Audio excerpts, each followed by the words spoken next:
mentioned we'd be taking questions. Although we have muted everyone, we have enabled the GoToWebinar questions box for you, which you should be able to see on the right side of your screen. We really do want to hear from you. We want you to share your comments and ask questions during the webinar.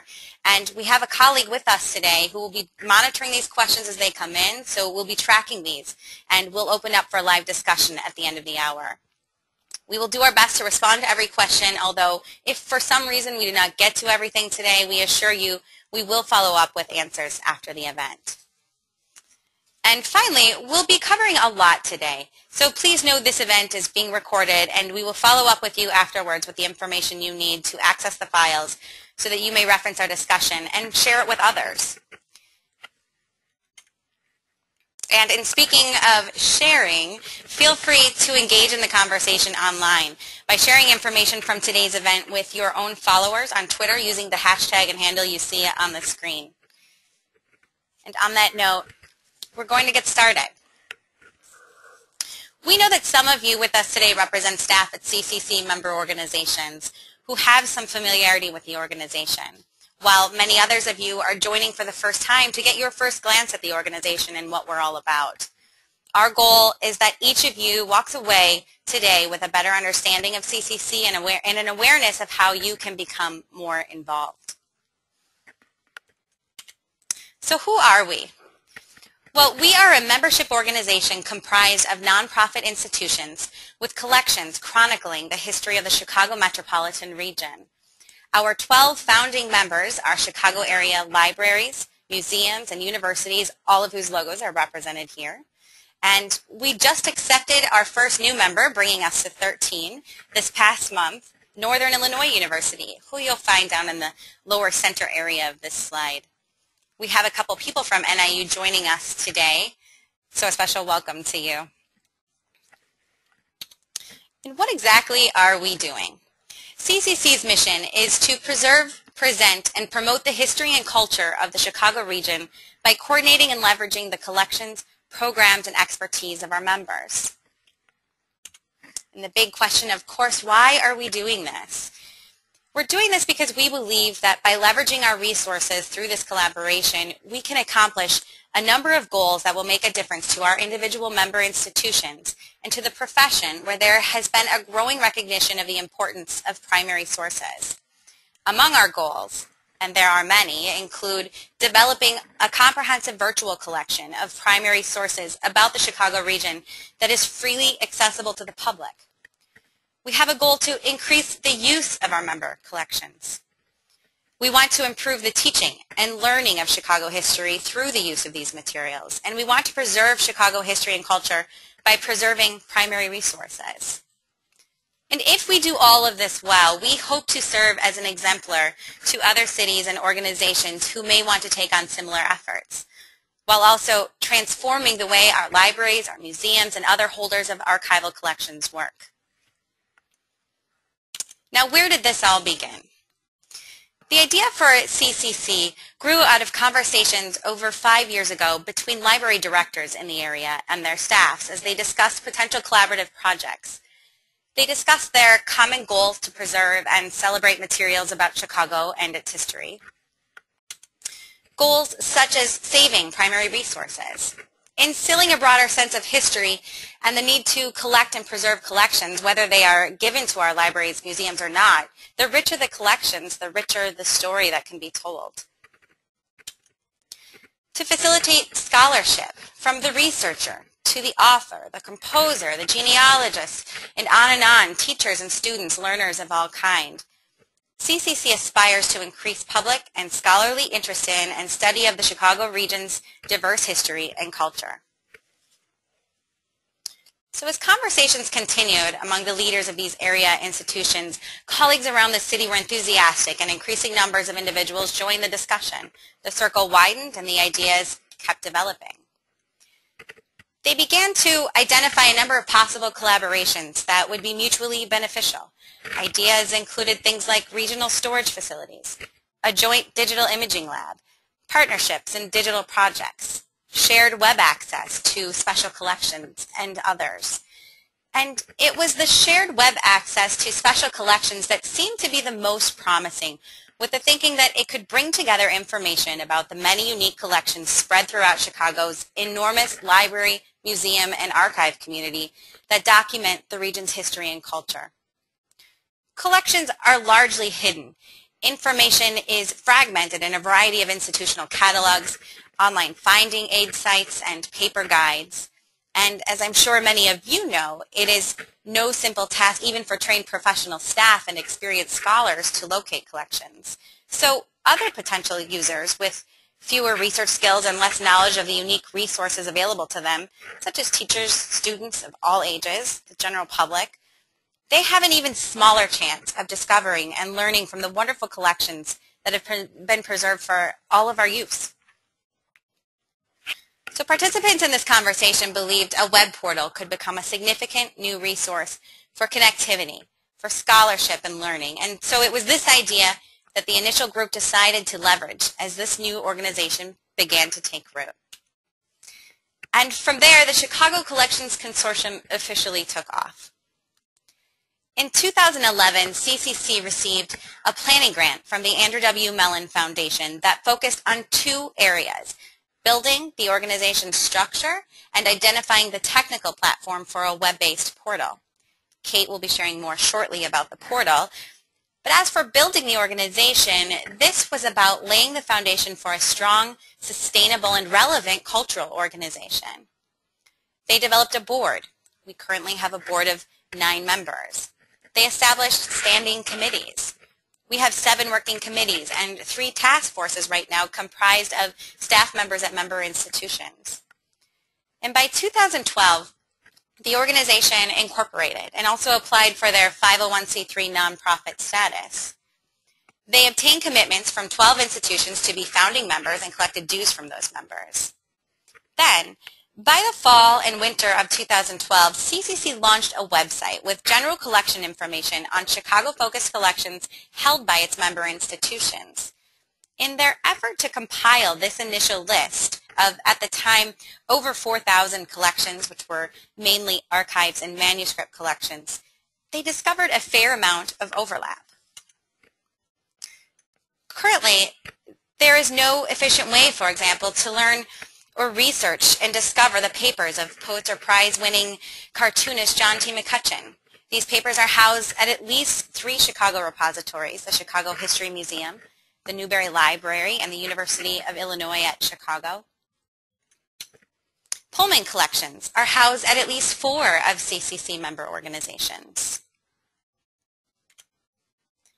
The Jane Addams collections, while many people and potential users are aware of Jane Addams and the Hull House, whose organizational papers are now located at the University of Illinois at Chicago, they may not know that the social settlement movement was a much broader phenomenon and is documented in the collections of other Chicago institutions, including the University of Chicago, the Newberry Library, and Northwestern University. And the connections went on and on. Early on, this activity pointed to immediate types of impact this collaboration could have, simply by sharing and centralizing information. It gives staff knowledge of what is where. It could help guide donations. It could increase use of collections. It could support reference questions. And this last point has been incredibly enlightening. To date, CCC has proven to be a resource on countless occasions, as the collections list accessible on CCC's website is currently the central access point through which researchers, educators, students, and other audiences have had the means to more easily find archival materials related to the Chicago region. Just a few examples from the past year of inquiries to which CCC has been able to respond through member collaboration in order to facilitate access and use of collections are a professor from Princeton looking for an image of Charles Percy in the 1966 midterm campaigns for a book he is finishing on the Great Society. CCC was able to point to the member organization who holds these materials and get an image to him in just 24 hours. A Loyola University student doing a community assessment project for Chicago's Lincoln Park neighborhood contacted CCC, and we were able to facilitate access to content and reference support from multiple member organizations. Then there were members of the public who were traveling to the area conducting research, one who was writing a biography on their family member, Catherine Whitney Curtis, who was the originator of synchronized swimming, the papers of whom are held by a CCC member. And another seeking access to their family member and photographer David H. Fishman's collections held by a CCC member. So CCC was immediately able to connect these individuals and schedule visits.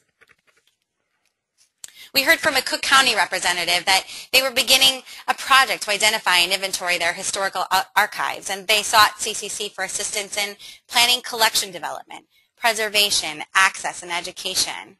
While we may not be engaged in those activities now, they met with one of our members and were referred from there. An archivist with an artifact that may be of interest to a local Chicago organization approached CCC, and we were able to direct them to a member institution who was in a position to take donations of this type or provide further guidance. And this is just the start of the impact CCC has been having. So I'll take you back to our timeline. In 2003, a memo of understanding was developed with DePaul University, who is one of CCC's founding members, to host an executive director. By the spring, they were recruiting this position, and in July 2013, hired CCC's first staff member, a part-time executive director. That's me. And this past fall, a major organizational strategic planning effort was launched. During all of this time, our many committees continued their work, in particular on further development of the portal. And excitingly, CCC was invited back by the Mellon Foundation, this time, to submit a proposal for the development and implementation of the Chicago portal. The Mellon Foundation is particularly interested in projects that develop new technical solutions to making library resources available to scholars. They see the CCC as a possible exemplar for other metro areas. Then, this past January 2014, CCC hired our portal manager, Kate, who is about to take the mic. And also in January, we received our 501c3 nonprofit approval, enabling us to fundraise and accept donations. And excitingly, in March 2014, we learned the great news that CCC was indeed awarded the Mellon funding for portal implementation, putting it on an official 15-month track and scheduling it to launch in the summer of 2015. Then last month, the board approved a strategic plan that will be our roadmap for the next 3 to 5 years. And here we are today at this webinar event. So as you can see, we've been busy. What you've heard so far provides some background on how and why we got here. I'll be coming back to share more about where we're headed and what you have to look forward to in the future, which first and foremost is to realize CCC's first major initiative, the Chicago Portal. And with that, I'm going to hand it over to Kate Flynn, CCC's portal manager. Bear with us for 1 minute while we switch our headset.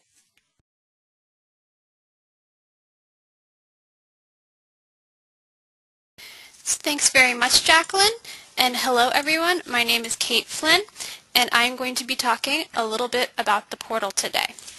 And I'm going to start with a quick look at where we are today and where we're headed in the future, and then I'm actually going to start from the very beginning and build up to where we are today again and look at where we're going in the future. So, where we are today. Already on CCC's website, we have a collections list available, and this has really proved to be a nice gateway to information for researchers, other archivists, and others. And this also allows for browsing and keyword searches, but really this is a short list of information. In the collections list, you might see only a few bits of information about a collection. For example, you might see the title, a few subject terms, maybe how big it is. But it's not the full finding aid, and it doesn't allow for researchers to find those hidden gems within collections. So we are moving towards the portal. And what the portal is going to be is really integrated access to special collections materials. And it's going to include two things. So those full finding aids with information about the collections so that researchers can find, that letter from George Washington that's buried within a collection. And also there is going to be digital materials where possible. And we're starting out in the first release of the portal with images. So where did we start? the first area of thinking about the portal was the initial Mellon Planning Grant that started in 2011 and went to 2012. And there are four main areas of focus here. The first were site visits, and these were really getting to know you sorts of visits. Archivists and other librarians from one CCC member institution visited other member institutions. So for example, somebody from DePaul might have visited the Art Institute. And what they were looking at here were things like, what sort of metadata standards do you use? What sort of descriptive practices do you have? What sort of collections do you have? And also, what sort of tools are you using? And then there was data analysis of the actual metadata to kind of take a look at those sorts of same questions in depth. Well, we also talked with developers and managers of other portal systems, and you can see a few of them listed here. And last week, and probably most importantly, we also looked at different technologies for the portals. And in total, we evaluated 13 different platforms, and there's a few more listed here, and you can see there is definitely a wide range of technologies looked at, and we also did some test installations of that. So, what did we learn from this planning grant? Well, this is definitely the one big lesson that we learned. CCC institutions already have established metadata and descriptive practices, and these are very different. And many of the other portals we talked to started very early in the process, and they were able to set standards that their own member institutions were using. So to kind of illustrate this a little bit further, these are some of the metadata standards used by CCC organization. The first three are for digital images, the last three are for archival collections, and sometimes you even find within an own institution they might mix and match what technologies they're using. And even drilling down into this a little bit further. So this is just one metadata standards that CCC member institutions use, EAD, for those of you who are familiar. And this is a screenshot of an analysis done by one of our committee members. And to really make a long story short, no two EAD implementations at CCC member institutions are the same. So you have kind of a wide variety, not only in the type of metadata standards that are used, but how they're used. And in terms of descriptive practices, there was also a very wide variety in how this was done. We had everything from records with 51 Library of Congress subject headings for just one record to records that had very informal subject headings, shoe, street. And when we did some data analysis on this, we found more than 7,000 high-level subject terms, and very few of these were shared across member organizations. So with this in mind, we ended up choosing a technology for the portal. And the one that we ended up choosing is the Extensible Text Framework, XTF in short, and it's from California Digital Library. And this is a widely implemented technology that has a large user community. I've listed some here. The Online Archive of California uses it, as well as Calisphere. And you can also see that it's used by some Chicago area institutions, for the Chicagoan that's housed at the University of Chicago and the Encyclopedia of Chicago. And what's really great about XTF is it accepts a wide variety of metadata and media. So we didn't have to say to member organizations, you have to follow this certain standard. We were able to say to them, we can accept whatever you have. The other really great thing about XTF is that it has a companion Dublin core file that lives alongside the original metadata file that we can use for simple, consistent user browsing to kind of help tame that subject madness by using our own lexicon. So there's no need to change the original metadata file at all. So now that we've chosen our technology and identified some of our hurdles, we have to actually think about building a portal. And what does this involve? So building a portal actually involves two different steps. One was building a way for archivists, librarians, curators, and other staff to contribute content. So one downside to XTF is there is no one interface that would work for us to upload content. In the past and at other organizations, this might have been done by a developer or programmer, and we really wanted the content creators to be able to contribute their own content and upload it to the portal. So we decided we were going to build an administrative tool for XTF. And the second way, of course, is we need to also build a way for the general public to interact with content.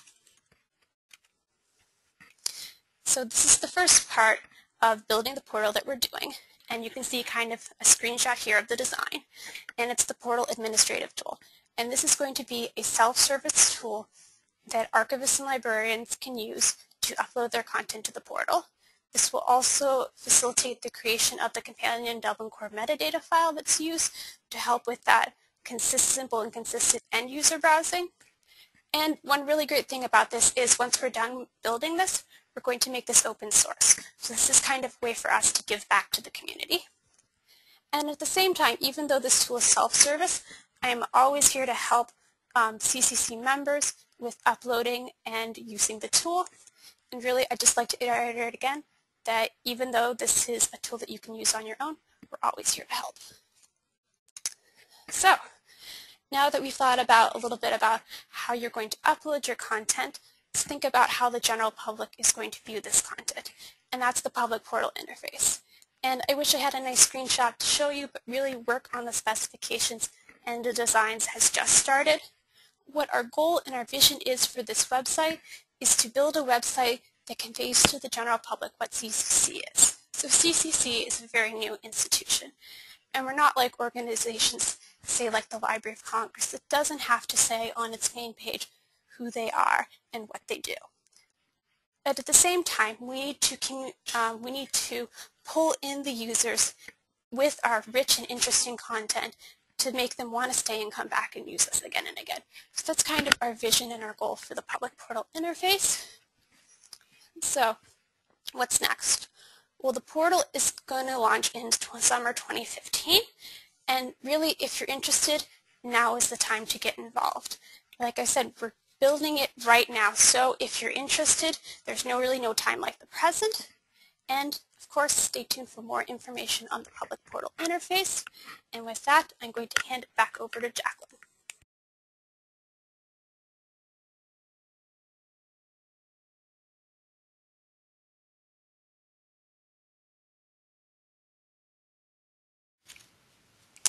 Thanks, Kate. So we believe that the Chicago portal will be an incredible tool. It's going to be a rich and enduring resource on Chicago's history that is free and easily accessible to all. Look at the incredibly important topics one can research when looking across the collections and expertise represented by our member institutions. Topics like urban history, architecture, city planning, crime, sociology, religious history, immigration history, educational history, theater history, social work. The list goes on and on. And look at how different audiences benefit from our putting all these collections and expertise together. Communities including scholars, college students, K-12 students and teachers, members of the public. The Chicago portal will permit all these users to track a particular topic or theme across many different collections, locating materials at unexpected institutions in unexpected collections, a feat that is nearly impossible today. We see the Chicago portal facilitating institutional collaboration in collecting and in programming, and we believe that providing a better understanding of citywide collections will assist in the conception and development of successful joint public programs.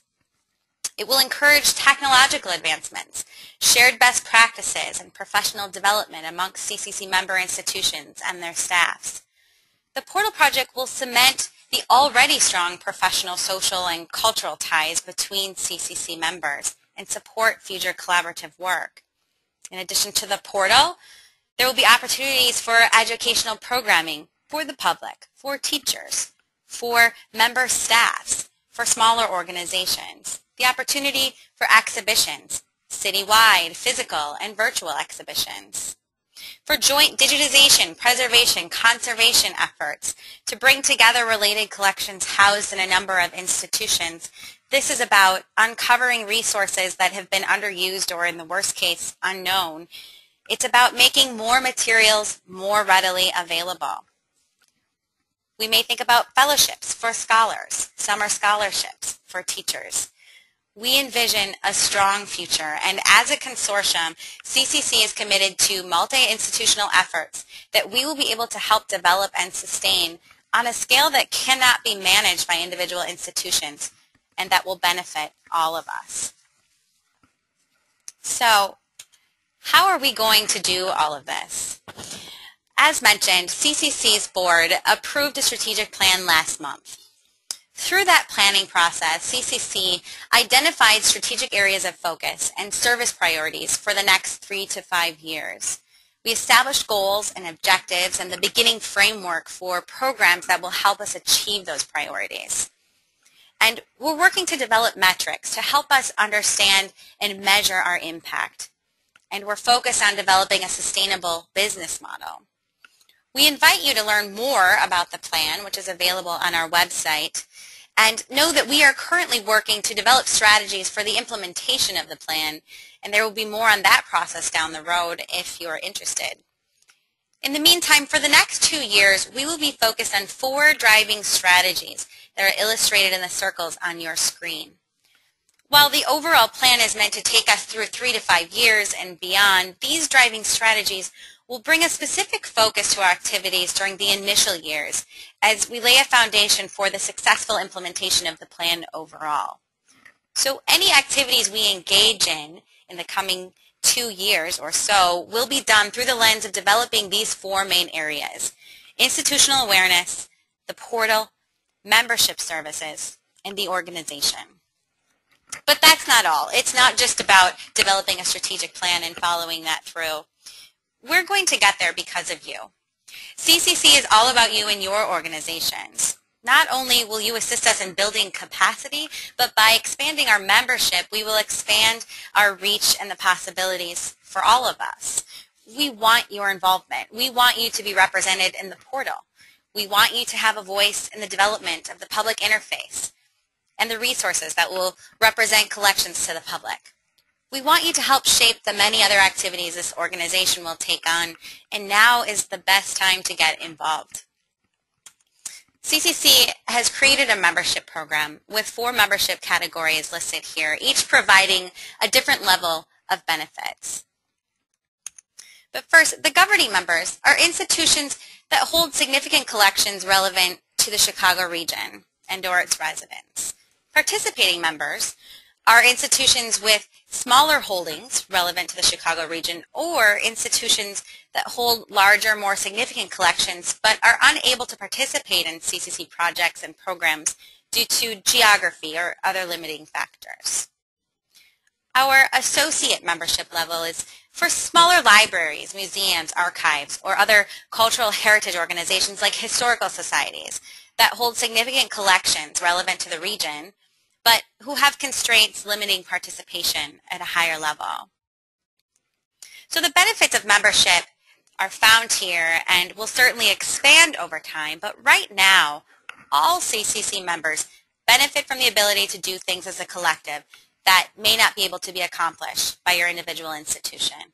And all CCC members right now can participate in the portal.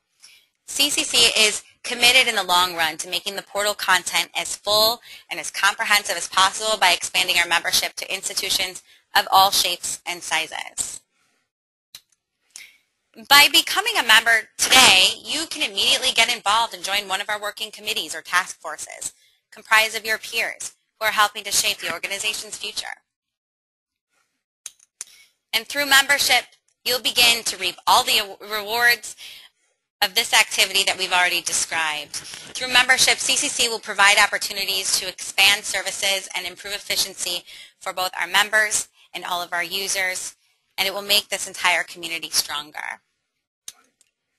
We want to invite you to join now, and you can find and review more about these membership levels and benefits on our website. You can also apply online, and we'll of course always be around to answer any questions. July 1st begins a new fiscal year for CCC, and we would be thrilled to get you on board now in anticipation of the monumental year ahead. We'll look forward to following up with you on membership and hope to meet with many of you in person before too long. At this point, we want to take the opportunity to open up for some questions. Well, it seems like that might be it for today. This is not the end. We do intend to do more webinars, and we want you to be in touch. Please watch for an email with details on the recording of this event in case you'd like to reference something that we've discussed today, or again, share it with others. And also, please take a moment to fill out the 7-question exit survey that is about to come your way. It's really helpful for us to get your feedback. And on behalf of everyone at the Chicago Collections Consortium, we really appreciate you taking the time to be with us today.